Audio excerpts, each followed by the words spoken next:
Moyisa choba chabazinga ebugembe chabazinga William Gawula Nadiopo wokuna yayingiza busoga omwaka mu kibinja ky'abasoga era nga bazansiddwa abayimbi ab'enjawulo ne bakazanyirizi omuli n'abasengera abakyamudde abantu. Yes, is the worship Yahweh, yes, of top soil, from answer to stigma.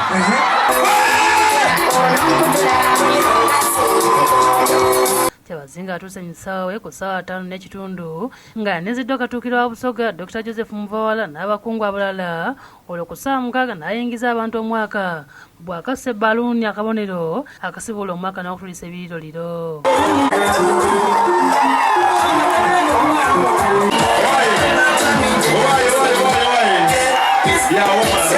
Obubaka bwawaira bwansabye empa abasoga n'obubaka obw'okwegaita okulwanisa endwaire obwavu n'obutamanya. N'abadigize bagenze bungi ku kifo kya Jazz African Motel Mitalamali ya Buwama era omwaka baguyingidde babinuka.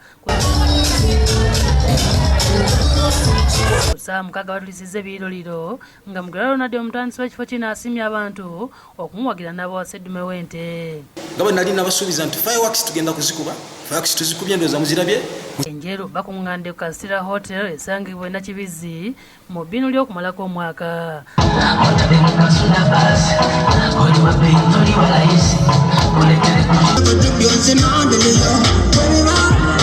Abakulembeddwa muneja wa hoteri eno Jovia Mulungi atulisiza ebiriroliro asenedde ababaddewo.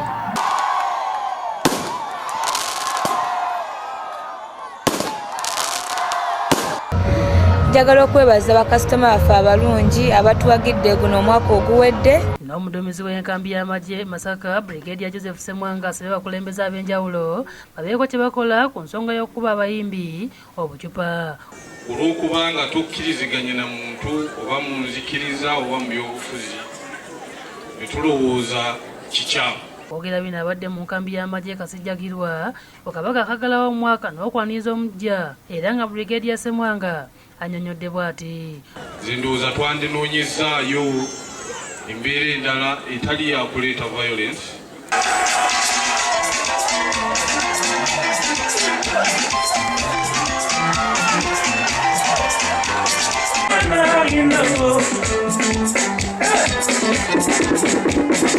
N'abadigize bazze mbungi ku Freedom City mu bbinu ly'okumalako omwaka basanusiddwa abayimbi okuli Chosen Becky, Fikfe Maika n'abalala.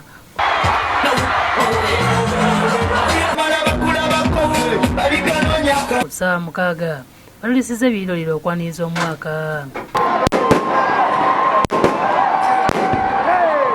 Ne Gravity Omutujju ayingiza abadigize ku Eden Service Park omwaka wakati mu kubakuba emiziki ng'abamu ku badigize beekoze obusolosolo ku siteegi ng'era batulisiza ebiriroliro ebikyamudde abadigize.